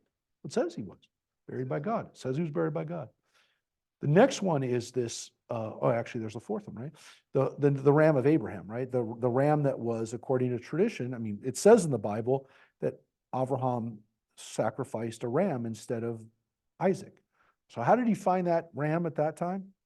God had created it just for that moment. It says he spotted the ram. It says he saw the ram. And so whether he was put there by the angel or by God, it was a miracle that Abraham found it right at that moment that he sacrificed that. And according to tradition, makes the first shofar out of that ram, which we blow on Rosh Hashanah to remember that sacrifice. So the ram of Abraham is also. People don't know that. What? I bet you every one of us. It's a tough one because Till tonight, I understand, but according to tradition, it just says he killed the ram. We interpret it that is the first shofar, but the whole concept of that being a ram that God put there, you have to read the Midrash in order to get it. So this is the whole concept that God creates it just for that moment is also this amazing idea that God makes these things pop up at the last moment. So you could say, look, when you find your Beshert, that person who God created you at the last moment of creation, right? The other thing here is this tongs made with tongs. There's these tongs that are mentioned in the Bible, and it says tongs that were made with, what does that mean? And so the midrash is that these are special tongs that were used in the temple that were made by God and were only made for this purpose, which is why it's something that we can't really explain. Other people would say that Urim and Tumim, the special divining objects that the people used to understand the future, was also made by God at these last minutes. So there's other things that occasionally pop up that will say, and God made this at the last moment of creation. And you'll see that in other midrashim where they'll say, and even modern midrashim, where they'll say, this is what God created at the last moment, right before, creation. So these are things that, again, defy explanation. But they all teach us that, God made them for the right moment, for the moment we needed them. There'll be something God created at the last moment that is not yet in use. I don't know. That's a good question, right? That's a good question. All of these things would have been like up till the time of the temple, but we don't know. We don't know if there's something that God created for that moment. So we're going to read a couple more numbers, but now we're out of the tens and we're going to go into the sevens, and then we'll probably finish with this one to the next one. But I love the midrash, and I love the need to say this, and I love the lessons that are taught from it, which are, again, God created things for one use in some cases.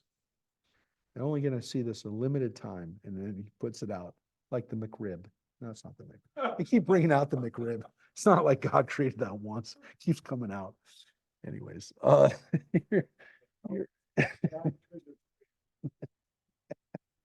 you think it's pork. Nobody knows what's in the McRib. You don't know. Could be that donkey. Could be that donkey that was created. All right. So this is look, this one right here is the great one, because this gets back to qualities in people. These are 7 things that are characteristic in a clod, which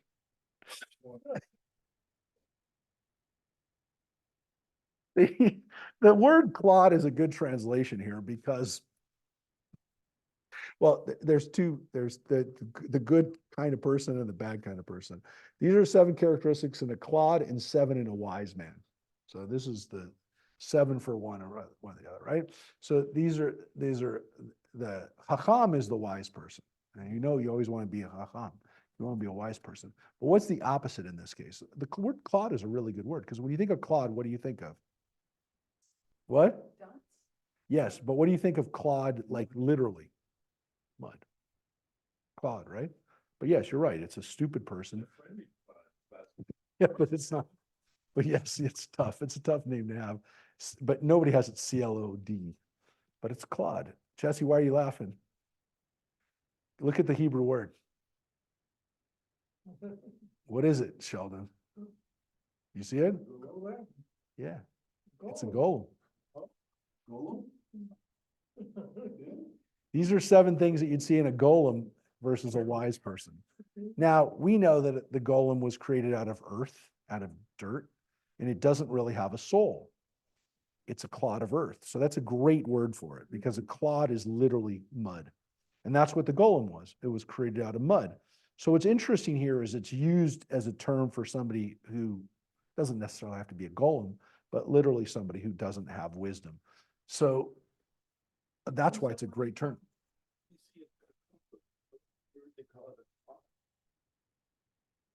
It's As a kid, we used to have clods of dirt. Yes, yes, but a clod, but but that's why, because in English, it does mean both. And in Hebrew, there's also this added thing that we think of as a golem could actually be created by people to essentially live but not have a soul. So it has a whole nother level of it. But a golem is to us almost like a supernatural creature, but it literally could be somebody, or not literally, but figuratively, it could be somebody who's an idiot. somebody who just is the opposite of a smart person.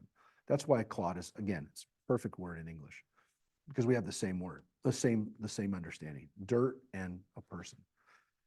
So here's what a wise person does. A wise man does not speak before one who is greater than he in wisdom, and does not break into his fellow's speech, and is not hasty to answer.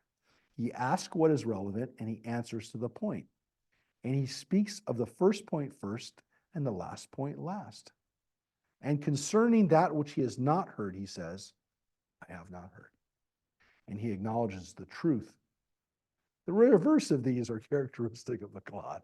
So it's not going to, it says ditto in reverse. But look at those things that they say a person who's wise does. And this is really, really special because it kind of tells you, like, what are the keys to wisdom? And one of them is somebody who's wise doesn't talk in front of somebody who's wiser than them.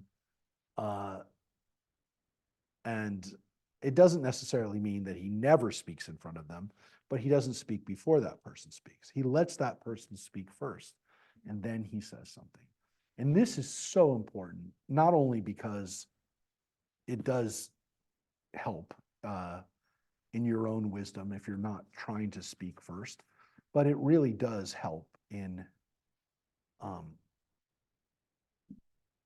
talking with people who you want to show respect to. You let them speak first. Now it's hard because a lot of times, you want to say something so that they know what you know, and you want to impress them. But really getting somebody to speak first, asking them a question or getting them to speak about themselves or what they know, is a really smart way of helping somebody like you and be respectful to you. So it really does help. And I think it's a tough thing for people to learn, especially when people want to impress people with what they know.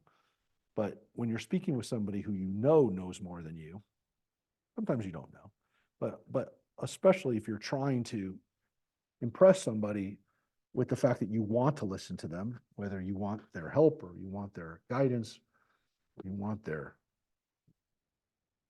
them as a client or as a customer. What's hard is you want to show you're smart, but what you also want to do is make people feel like you're smart enough to listen to them. And that's a tough thing that some people don't learn, is they start talking and then they never let the other person get a word in, and then it's gone. Their opportunity is gone. So sometimes it's to learn, but also sometimes it's, quite frankly, to get what you want, which then leads to the next one, which is breaking into when someone else is talking, which is a characteristic that a lot of people have when they want to get their point across. They want the other person to hear them, is they break in and interrupt that person. So that's really not a good thing to do with anybody, but it's definitely not good to do when you're trying to show that you understand it, you're going to listen. Not being hasty to answer is the third thing that's listed here, which is an interesting one because, again, it's hard because people don't like pauses in conversation. And they also want to show that they know so much that they're ready with an answer right away. But sometimes that's a really, really stupid thing to do because you haven't really thought about it. And in your haste to answer, you don't really hear what the person's saying. And you only answer what you think you heard and not what the person maybe wasn't saying, because all you did was react to what they were saying. So this is really an important one because it takes a moment to process and to hear what the person was really saying. Sometimes what they were saying was not what came out of their mouth exactly, and it might have been hidden within what they had said. So you really need to think about what they said. You need to think about it, which requires some time. And sometimes you can't even say it in the meeting because it required you to process what they really meant. So that takes a certain amount of wisdom to be able to not answer right away. Then it says he asks what is relevant and he answers to the point. So and this is linked together. But one of the important things here is that he is actually, I mean, the more I read this stuff, the more I realize how smart this is.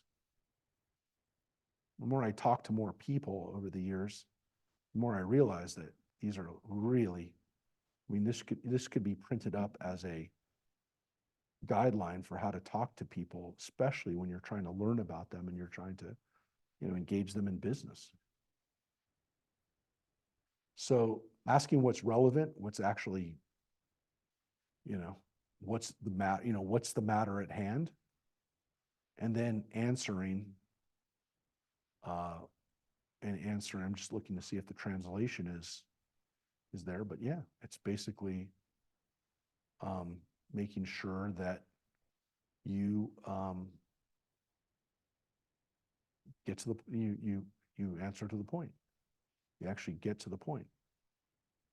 The next one, he speaks to the first point first and the last point last. In the Hebrew, it's all rishon, rishon, the acharon, acharon. So rather than mix up and I mean, this one's a little odd because, sometimes people say, well, let me answer your last question first. Let me answer that question first. But what's interesting is that sometimes when people do that, they forget what they're answering. They also forget like part of what they're answering because they'll only answer the last part and they won't ever get to the first part. So the interesting recommendation here is answer point by point. Don't just answer the part that you want to answer or the last part that you heard, but answer every point by point. And so when you're in a discussion or you're clarifying, what you're going to do or what you've heard, make sure that you do each point by point. And so that is a really good tip. Again, even though some people can't do that or they don't want to do that or they think that they're going to be better off if they if they answer the point that they want to make, if the person said 3 things and then they're like, well, let me answer that question. Well, what about the other questions the person answered? Will you remember to get back to them? So, and then concerning that which he has not heard, he says, I have not heard. So, Alma shalo shama hu omer lo shamati. So, if he doesn't know something, it's not just that he heard it. Shema means knowing and understanding it, comprehending it, listening. If he hasn't heard it, he doesn't say he's heard it. He says, I don't know. And so part of what, like, this advice is so amazing, which kind of leads to the last one, is he acknowledges the truth. He says, yeah, that's true, right? That's modeh al ha'emet. I know that that's true. I acquiesce, even though I don't like the truth. I say that's the truth. You're all right. That's the truth. And so that's what a wise person does. But understanding and acknowledging that you don't know something is a part of wisdom. Saying, I don't know the answer to that. And I'd say that to teach you not get in trouble. well, if you were supposed to know it, Mike. But if you haven't heard it, by the way, you're not like, I don't know. I didn't know. I haven't heard it. So this is a perfect way of like following these things and like thinking about my discussion with somebody going, hey, this is pretty wise advice for having conversations with people, especially again, when you're talking with somebody and you want to actually meet them at where they're discussing with you. These are really good ideas. What do you think? What do you think there, Joyce? I think that's perfect. I mean, when you don't know, you need to say you don't know. If it's the truth, you admit it's the truth. Whether it's on your side or not, whether you're in favor of it or not, if it's the truth, it's the truth. So you would say that in your experience as a person who has to listen in order to help advise and help people, Very good advice. if you don't listen, to the people, And you have to listen carefully, yeah. carefully. What do you think about this? I think this was an interesting one because Yes, I think this, but I also think like this one in particular of it saying, speak to each point that the person makes. Because sometimes, we do it either intentionally or sometimes unintentionally, that we don't answer what the person actually asked us. politicians do the opposite of this Yeah. all the time, Yes. all the time. They're golems. Most politicians are golems. They don't answer the question. Because they only answer what they want us. They only answer what they want to answer, and then they also will not answer the question at all because they don't want to answer that. They don't want to talk about that. It doesn't matter what party they're in, they're all the same. So this is the problem, of course, that we have in modern day society is that people really they're not really listening to each other. But I've said this. Good bit of self-reflection as well, because I know a lot of Jews are like circular talkers, but they just go in circles and you kind of have to cut them off, or like you can never get a straight answer out of a Jewish guy. Like I'll see Jewish families and they just talk in circles and I'm like, what were we talking about? Went off Well, on a tangent. I think, yes, well, Jesse, I'd say there's a lot of families like that. I would say, look, the reason that you'd say that about Jewish families is this. Jewish families talk more, Mhm. generally. Not every Jewish family and not every Gentile family, but it is, the stereotype is true oftentimes. That if you go to a Gentile family's house for dinner, there might be polite conversation or there might not be a lot of conversation. At a Jewish person's table, they're going to be talking the whole time. Yes. And so, look, I mean, we deal with this now. It's not meant to be a bad thing. Like I love saying that. It's No. just something that's also like you gotta think about it. You wanna But- jump in the conversation. Yes. Yeah. So there is But a, it's an interesting way to speak as well, because then you kind of have to, yeah. because we get it, but then you have to see other people and you have to tell them like, they answered your question, you just kind of have to like piece it together. Because I've taken friends to Shabbat services before, and then he'll ask the rabbi things afterwards, and he's like, I didn't get a question answered. I'm like, no, you did. You just missed it, because he said the whole thing in like a 20-minute spiel. If you piece it together, it's there. There was the answer there. It wasn't used there. That's definitely a rabbinic Clock style. very quick. If you break this down after the Torah, a wise man does not speak before one who is greater than he is. Mhm. Well, you don't know that until an initial conversation has been complete, right? At least on a specific subject. I mean, you can usually understand, like, there are indicators, like, you can judge a book by its cover. Well, No. so I will say this.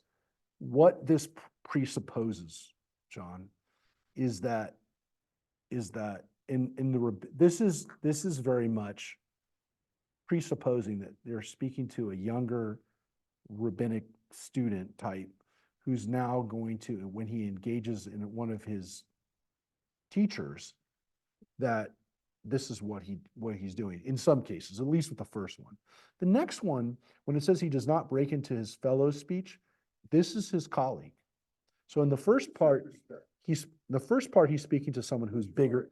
The first one is someone, it says flat out, someone who's greater than you. It says Gadlu Mimenu. It means he's greater than you.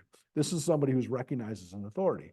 So There's not you also, don't, like, this way etiquette as well, where it says, yeah, you never speak before someone who's greater than you, and you don't know that, so just assume everybody knows more than you, because then you treat Yeah, people more well, respect. there are texts that we've read already that are like that, a little bit like that. But this is, the first one is specifically about being in the presence of someone who has greater.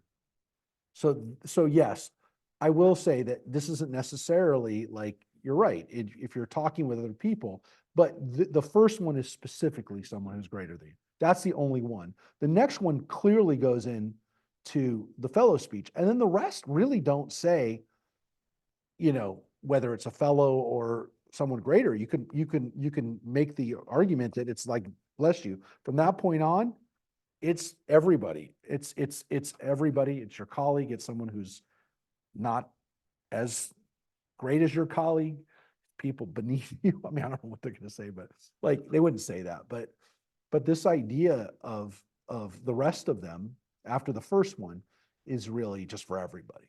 So you're right, like, how do you know? But the first one presupposes that this person you're being introduced to is greater than you in knowledge. He's at the level that he should be your teacher. So that's an interesting one, like, for that. But the rest of them are definitely like with your colleagues, with your people that you're going to be talking to every day. That doesn't say for any of the rest of them that this is not for your daily conversations with people. I can tell you, I never speak. Written. Generally, I don't speak over a client, prospective client, right? I listen and then I reply point by point by point. And even if it's a mature relationship, but with a peer, I have spirited debate Okay. that includes interrupting. Otherwise, I never get a point across. So But again, that's different.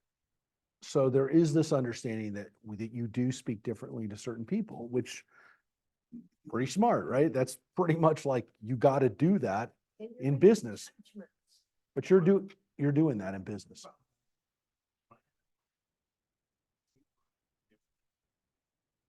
Again, you don't want to interrupt them. I would take notes. People might have thought I was rude, but I was taking notes so I can answer their questions. And then you would do it after they were done speaking. Right, but the thing is, they thought I was rude, so I'm right. Well, notes. Nobody should think you're rude for writing notes down.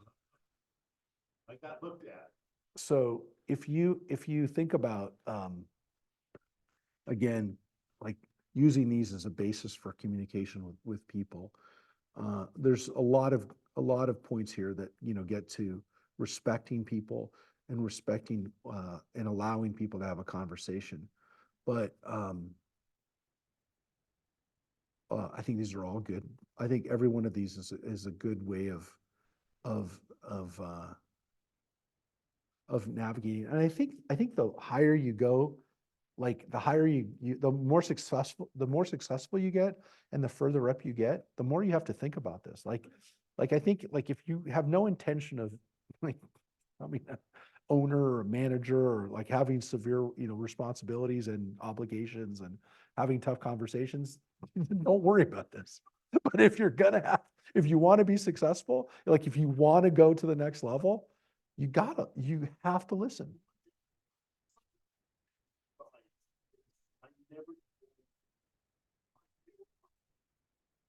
I would explain why something would work, but I would have a reason why. Not saying you're wrong. No, your job was to find a solution. Exactly. I was an analyst. Your job is never to. No, it's saying, they wanted this, I couldn't give them this. I wouldn't say, no, I can't do that. I would say, I can do this instead. That's right, you find a solution. Yeah, I think. Keep writing those checks. I think that, like, when people get to a certain level, I actually tell them, like, you're at the level now where you need to listen more. You need to pay attention to what people are saying to you, because you can't get to the next level unless you. Well, I didn't say when you're retired. I say when you're on the move, when you're moving up, you got to listen, and you got to let other people talk. And you like, when people, like, I watch this all the time. I'm like, oh, that person's listening because they know that there is no advantage for them to say anything right now. And I look at that, and now I'm like, oh, like, I used to think people were stupid. I'm like, no, that person's smart. That person's smarter than everyone else in the room, because they're listening, and they are not committing to anything by keeping their mouth shut and just listening. And, look, I mean, you want to make sure you've heard people, that you understand what you're saying, but that skill of being able to listen and not to talk all the time, that's a tough one, Jesse. And that's where sometimes as Jews, we talk too much. And I see it, by the way. I see it. I'm like, This is like exactly why we are our own worst enemies, is because that person did not need to say that just now. All they had to do was listen to what that person said. They had, you got no value. That got you nothing from saying that. I see it all the time. Like, all you have to do is keep your mouth shut.